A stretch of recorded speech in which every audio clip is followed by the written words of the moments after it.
Дами и господа, представям ви красавецът и звяр, видинския естетически идол Николай Станойчев.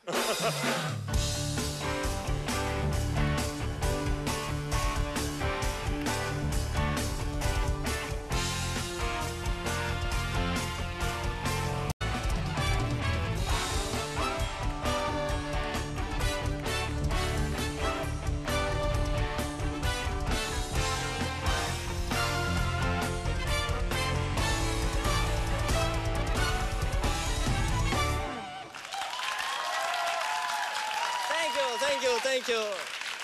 Много ви благодаря. Няма да започна с thank people, нали? Да не се получават някакви лапсуси. Добър вечер, уважаеми зрители. На BTV. Здравейте и вие, скъпи гости в нашото студио. Вижте, казвам нашето. Щастлив съм да ви видя като нов водещ, стар водещ. И като млад хуморист, възрастен веселяк. Тези мои думи не са просто сравнение, а дълбоко мое убеждение. Както казва един мой приятел, обръгнал водещ и стар телевизионер, не е важно на колко години си. Важното е да си на 29. И аз винаги съм вярвал в силата на младостта, в изобретателността, казах го, и в устрема на младите хора, съчетан с подкрепата и опита на възрастните като цяло, нали, и на родителите. Затова точно днес бях много щастлив, когато попаднах на една информация за синтез и симбиоза и сътрудничество между родители и деца. Колко сложни думи, как ги пишат тези сценаристи. Така, ето, вижте на стената. Хлапета ходят на кръчма само с пълномощно. Цитирам там по-долу написаното. Родители от Видин масово вадят пълномощни на децата си, за да седят в кафенета и ресторанти сами след 22 часа. Документът трябва да е нотариално заверен и да важи пред полицаите. Полицаите са интересни хора. Колко находчиво, колко законно, колко по-родителски така някакси грижовно да извадиш пълномощно на детето си, за да ходи по кръчмите, къде по-добре, отколкото по цяла нощ да си киснеш с него вкъщи и си пие ракия без нотариална заверка. Аз даже се добрах до едно такова пълномощно. И ще ви го прочета. Пише ли пълномощно? Пише. Така пише. Долуподписания родител упълномощавам моето дете да магащи по кръчмите, като стар пиядурник и да участва в сбивания, скандали и обикновени пиянски изстъпления. Това е положението. Да, понякога българският родител е такъв един отговорен, съвестен и до безображие... Даже се сещам, нали... Да. Даже се сещам за една история с един мой съученик. Една вечер баща му го извика и му казал: Гошко бе, еля бе, тате, да го пием по една ракия.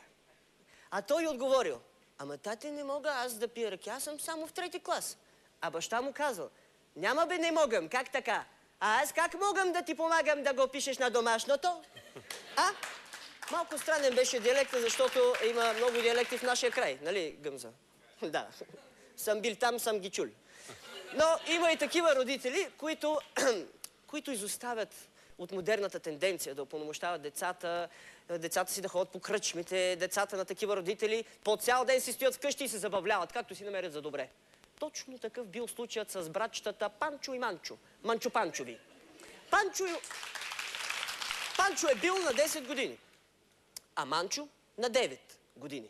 И може би точно заради тази малка разлика във възрастта, двете деца били неразделни в игрите. Един ден Панчо и Манчо се били заврели под спалнята на родителите си и увлечено си играели с детски конструктор и с ръчните им ръчички завивали гайки и винчета, сглобявали малки скеленца от металните елементи на конструктора и по всичко личало, че скоро ще построят под леглото на майка си и баща си умален макет на Тец Бобов дол.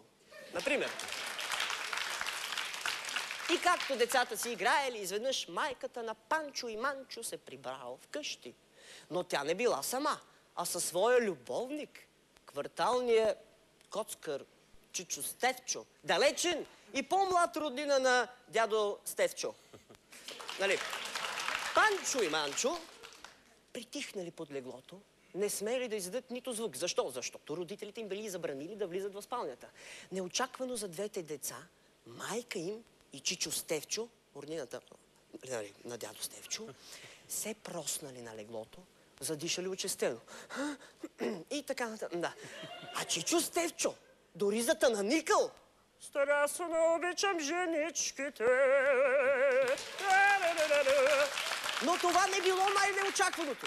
Най-неочакваното. Истинската изненада дошла, когато, обладан от страстта, любовника не успял да оцели точно мястото и мъжкото му достоинство, ако може така да го наречем, се промушило през пружината на леглото и излязло отдолу. Нали се сещате кой отдолу? В този момент по-големия брат Панчо бързо взел една гайка от конструктора и с нея завил оная работа на любовника. За пружинката.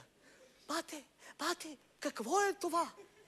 Оплашено попитал, нали, малкия Манчо. И посочил завинтения за пружинката мъжки атрибут. Не знам, отговорил Панчо. Когато си дойде тате, ще каже.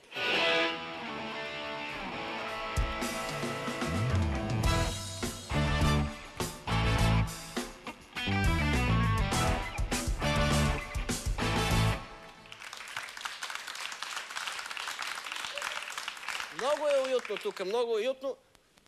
Ще си вдигна малко столчето, не че е нещо, нали?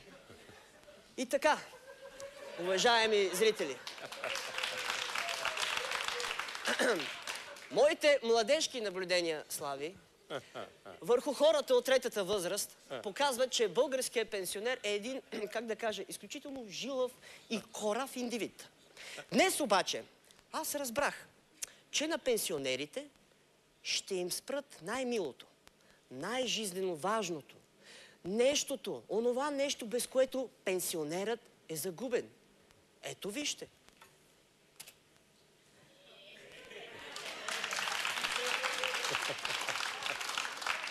Спират ТВ порно на пенсионери. Каква чудовищна несправедливост! Според мен, съвсем скоро може да очакваме и да видим стотици хиляди гневни пенсионери да излязат по улиците, разпенени. Представям си как с огромно множество се движат и така към Министерски съвет и скандират Хикс, Хикс, хел! Хикс, Хикс, хел! Да! Носят плакати с надписи Дола гегата на Овчаров! Стар навик. Долу гегата на... Няма да споменавам името. Горе гегите на порното! За да разбера как се възприема спирането на порното от редовния пенсионер, редовия пенсионер, може също да го кажем, съм поканил един еротоман от третата възраст. Дами и господа, моля да посрещнете дядо Вътрю Лъстимастунко!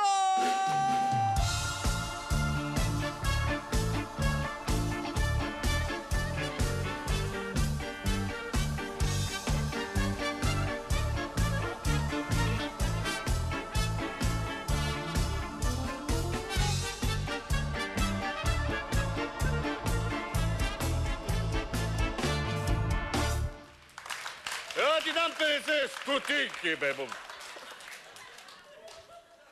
Да не си взел пенсията, тъп, кръкащап.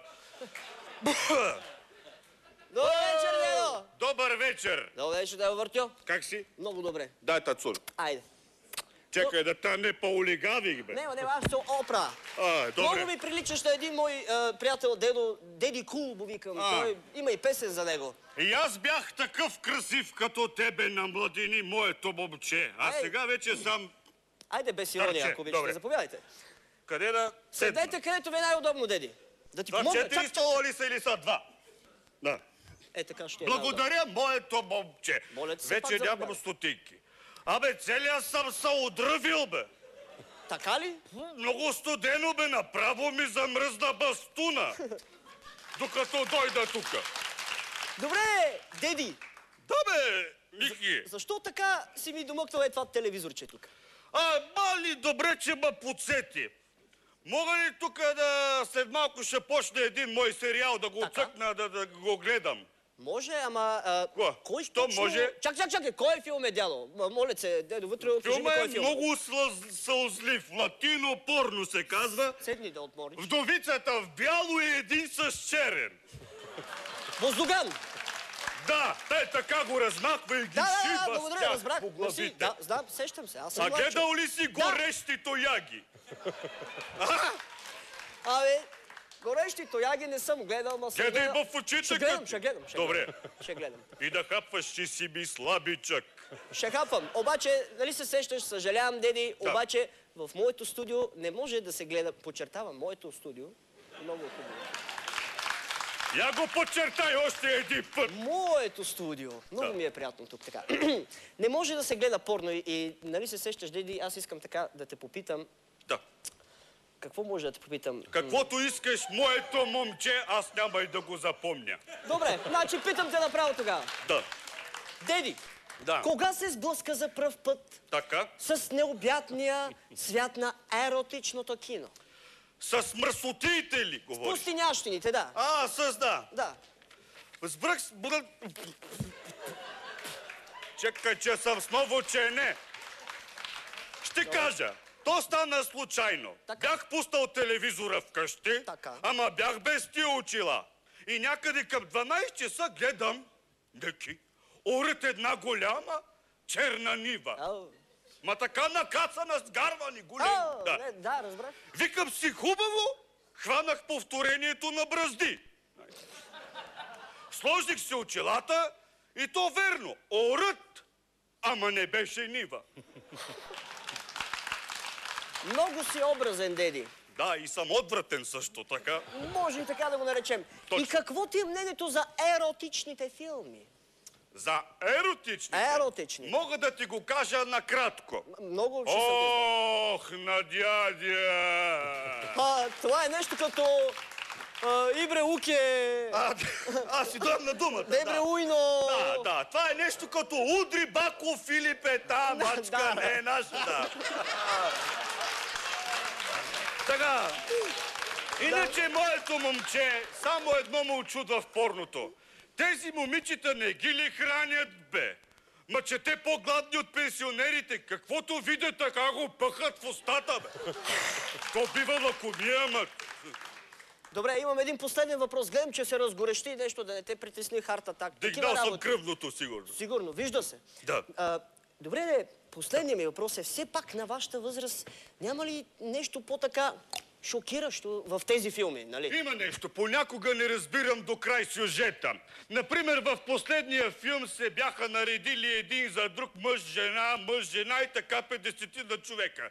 И аз викам на бабата, абе не мога да разбера за какво са се наредили на тая опашка. А бабата вика, сигурно за пенсии. Виж как се блъскат.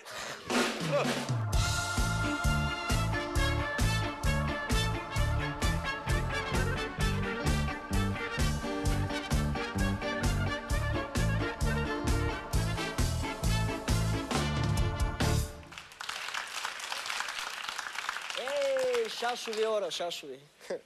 И на финал, понеже аз нали, се интересувам от горещите събития в медийните свят, изяви и така нататък на Мгадан, ще ви цитирам имам чувство, че някой ми говори в ушите. Ще ви цитирам компетентното мнение на телевизионния корифей Вася Ганчевечук от Мгадан. Много разочарован конкурса Мис Бюст на свръхплоския екран на корейския ми телевизор. И така. И сега да не забравяме. Все пак има и много по-малки зрители от нас. Да, млад съм и така нататък, окей.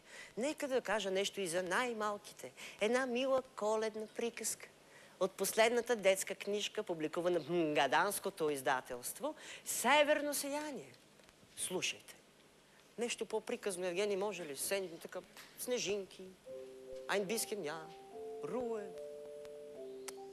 Веднъж, в тихата и свята коледна нощ, сред снега и студа, едно малко момиченце тръгнало да се разхожда в близката горичка. Заблудило се и се изгубило, но както всички в коледни приказки, и тази завършва добре. Никой на тържеството не забелязал, че момиченцето го няма и празникът продължил весело и щастливо.